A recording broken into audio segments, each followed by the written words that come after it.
mesdames et messieurs, bienvenue à Salut Bonjour Québec. C'est un nouveau début de semaine aujourd'hui, lundi 28 mai 2001. Alors ce matin, on parle de transport.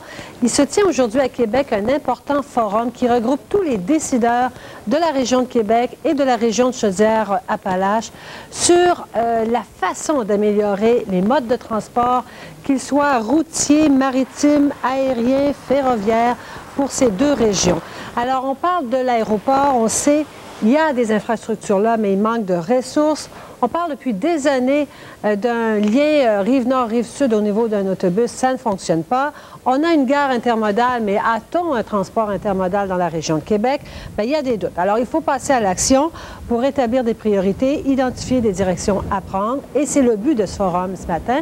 Nous en parlons et nous avons de très bonnes nouvelles à vous annoncer, notamment au chapitre des liens aériens. Et puis, nous allons vous montrer les toutes dernières technologies de la firme IBM. On s'en va, vous le savez, de plus en plus vers la technologie sans fil. Et IBM était en tournée de promotion ces jours derniers dans la région de Québec. Alors, nous allons vous montrer concrètement ce qui se prépare pour l'avenir dans ce domaine technologique. Vous savez que la technologie de demain en informatique, c'est le sans-fil. Les compagnies informatiques mettent beaucoup de temps et d'énergie à développer ce créneau. Dans quelques temps, votre poste de travail sera complètement dépourvu de fil. François Terrien a rencontré un informaticien de la firme IBM qui était de passage à Québec ces jours derniers. Monsieur Rano, ce qu'on a devant nous, là, c'est la voie de l'avenir. C'est de la technologie sans fil. Ça existe déjà, mais il n'y a pas beaucoup de gens qui sont équipés là-dedans. Dans combien de temps, là, vraiment, cette révolution-là va frapper et on va être débarrassé de tous les fils qui obstruent notre lieu de travail? Bien, premièrement, la révolution, elle commence déjà, elle est déjà commencée. Il y a déjà, les technologies sont en place pour permettre aux gens de communiquer en réseau dans l'environnement de travail et même dans la maison sans avoir recours à passer des fils dans les murs de Duproc qui sont dans les bureaux conventionnels. Là. Vous avez apporté là, une série de gadgets, je pourrais dire. Montrez-moi comment ça fonctionne. D'abord, première chose, moi, ce qui me frappe le plus, on a un ordinateur portable ici. Et avec votre téléphone cellulaire, vous allez réussir à aller sur Internet avec ça. Oui. La plupart des gens se servent de l'ordinateur pour aller sur Internet. Et souvent, pour aller sur Internet, ça va prendre une fiche de téléphonique pour se brancher. Avec les nouvelles générations de produits qui s'en viennent sans fil, on est capable d'utiliser un téléphone cellulaire conventionnel, un portatif conventionnel et communiquer sur Internet sans avoir à brancher des fils en arrière. Et ça, dans un rayon de 30 pieds. Donc, le téléphone cellulaire n'est pas obligé d'être à côté, en avant, en arrière. Il peut être dans la valise de l'auto. Vous pouvez vous connecter sur Internet sans que ça soit trop compliqué de le faire. Parce que c'est vraiment ça la limite. Il faut que ça soit simple pour les gens à utiliser. Donc, si on fait une connexion à Internet, on fait juste spécifier qu'on veut connecter sur Internet. Le téléphone va être détecté. Là, il établit le lien. Là, il établit le lien entre les deux. Et là, je peux aller sur mon numérotateur d'Internet et je compose mon téléphone. Et je connecte. Et voilà, c'est parti. Là, vous allez voir le téléphone ici, vous allez voir la ligne qui est prise. Bougez pas. Et donc, là, il va composer l'Internet. Alors, exactement comme on fait à la maison, sauf qu'à la maison, c'est le téléphone qui est branché. L'avantage de ce bidule-là, c'est qu'on peut être dans la voiture, on peut être au bureau, on peut être dans le train, dans l'avion, en tout cas, pas au décollage, en tout cas. Ouais, mais ça donne une flexibilité, oui. Et les nouvelles générations de cellulaires vont avoir des taux de transfert qui vont être comparables à ce qu'on peut avoir à la maison. Et vous avez d'autres choses, là. Par exemple, puisqu'on est on parle du cellulaire, c'est qu'on peut faire communiquer l'ordinateur, le cellulaire, on peut le faire communiquer là-dedans, là, ce qui est une espèce d'écouteur et de micro en même temps. Oui. Les gens sont familiers avec les systèmes de sans-fil ou de main libre avec les téléphones cellulaires et souvent, bon, c'est un petit peu encombrant, on s'enferge dans le fil, ça tombe, on perd l'écouteur. Alors, les nouvelles générations de périphériques sans fil de type dent bleue ou Bluetooth vont permettre d'utiliser une connexion de cellulaire et juste me servir d'un petit casque comme ça, qui fait en sorte que je peux parler. Le téléphone peut être à 20-30 pieds de moi, je peux parler en me servant en passant à travers le cellulaire.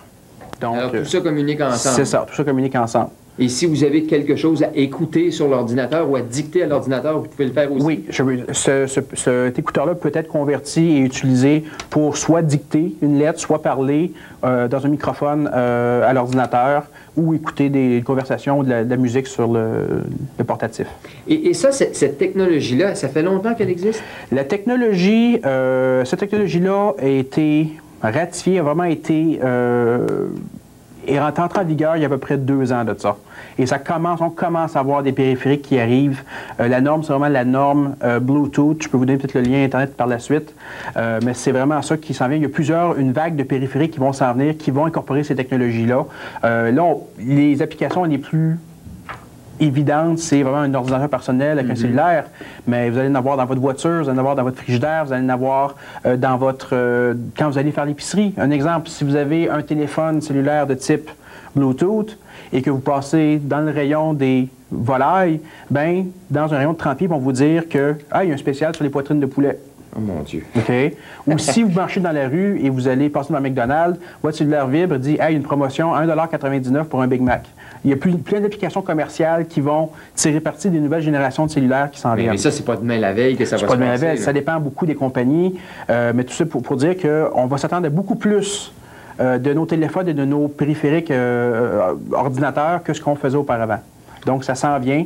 La vague est sur le point de frapper. On s'attend d'ici 12 à 24 mois, il va y avoir beaucoup de produits, et même des produits auxquels vous n'auriez pas pensé.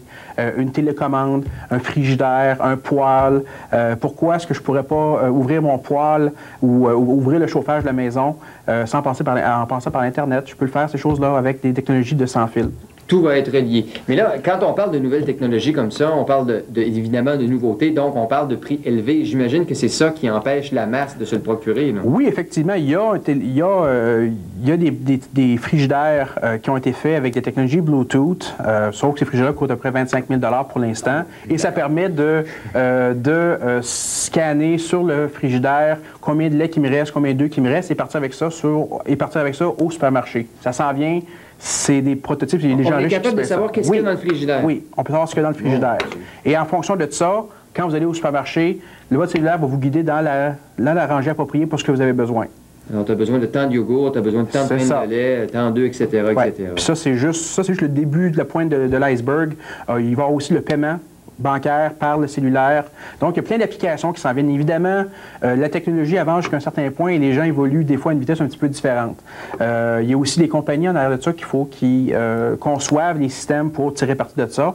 Mais pour le commun des mortels, les périphériques de ce type-là sont... Ceux qui sont disponibles, c'est les téléphones cellulaires présentement. Il va y en avoir d'autres qui vont exploser dans le marché. Il y a également une question de rentabilité. Vous êtes représentant IBM. Il y a d'autres compagnies qui travaillent là-dessus également. Il doit y avoir une compétition assez féroce. Il y a une compétition, oui, sauf qu'on travaille tous pour le même standard. C'est ça la clé du succès dans le marché, c'est que tout le monde a les mêmes standards. C'est comme si vous achetez un téléphone AT&T ou un téléphone Norton Telecom, ils vont marcher, là. Et c'est vraiment ça qui a fait que le téléphone a démarré. Au début du siècle. Les compagnies se sont mis ensemble pour développer la technologie. Oui. Ce qui fait qu'une technologie fonctionne, c'est le fait que quand les compagnies se mettent ensemble et développent des standards. C'est comme ça serait un peu, si je prends l'analogie du téléphone qui a apparu au début du siècle, s'il y avait eu 3-4 systèmes de téléphone, les téléphones de l'un ne marchent pas sur la ligne de l'autre, ça n'aurait jamais marché. Donc, en informatique, c'est pareil, c'est même encore plus vrai. Sauf évidemment, il y a des incompatibilités. Et pour que les gens adoptent ces nouveaux produits-là, il faut que ça soit au moins minimalement compatible entre eux autres. Et c'est le cas pour ça. C'est le standard Bluetooth. Et vous allez voir un paquet de périphériques qui vont venir et qui vont survenir et qui vont apparaître sous le nom Bluetooth. Évidemment, il y a un produit IBM, il y a des produits Ericsson, des produits Nokia. Ils vont tous sortir sous la bannière Bluetooth. En terminant, dites-nous dans combien de temps là, ça devrait percer sur le marché? D'ici les 12 à 24 mois. D'ici 1 à 2 ans, vous allez voir vraiment l'explosion de ce genre de périphériques-là. Monsieur Rano, merci infiniment. Merci. Bon début de journée, mesdames, messieurs. Avec toutes ces histoires d'eau contaminée qui sont survenues au cours des derniers mois, on n'a qu'à penser à Shannon, tout près de chez nous. Bien, il est de moins en moins rassurant de prendre l'eau du robinet. Et voilà qu'on apprend maintenant que depuis quelques mois, l'armée canadienne fait des analyses d'eau sur toutes ses bases au pays. La Défense nationale veut ainsi éviter une contamination au Cryptosporidium, c'est ce microbe récemment décelé dans l'eau de North Battleford, en Saskatchewan. Et à Valcartier, bien, on assure qu'il ne s'agit là que d'une mesure préventive. Il n'y a pas plus de risques ici, à Valcartier, qu'il n'y a ailleurs dans les autres municipalités au Québec. Revenons sur les recherches pour retrouver Antoine Clich. Bien, elles se sont déroulées tout au cours de la fin de semaine. Elles n'ont rien donné, malheureusement. Le randonneur de 21 ans est porté disparu depuis dimanche au Mont-Sainte-Anne.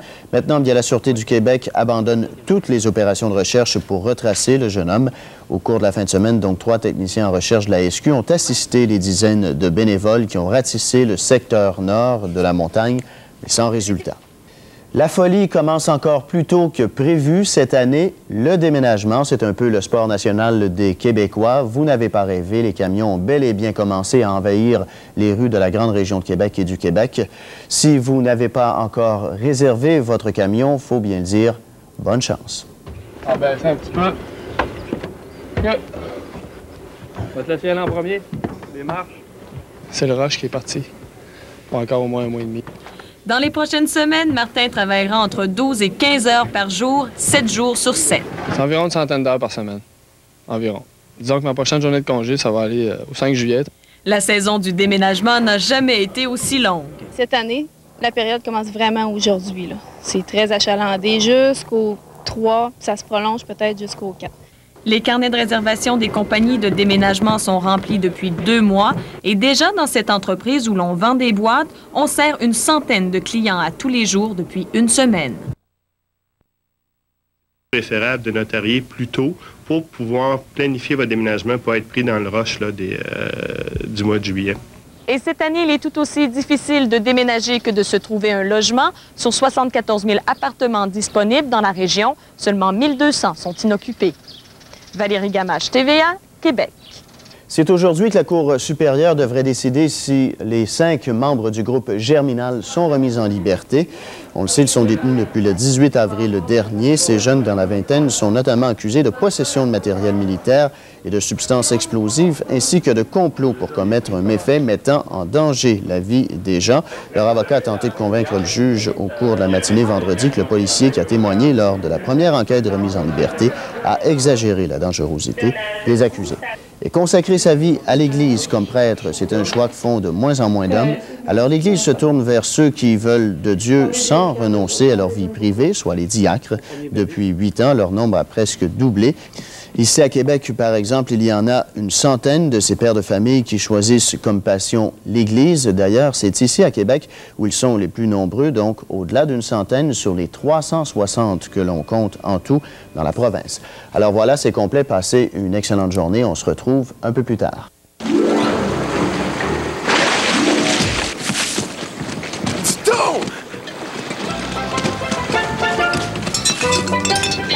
Un sandwich au thon n'est pas un sandwich au thon sans la touche Miracle Whip.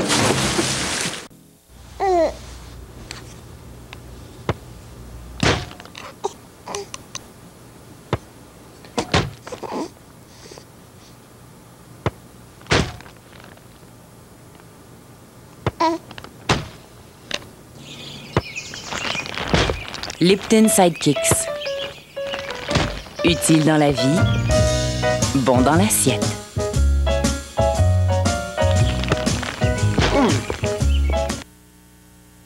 Voilà, mesdames et messieurs, passez une excellente journée. À demain. Solange Morancy est habillée par Mélanie Lynn.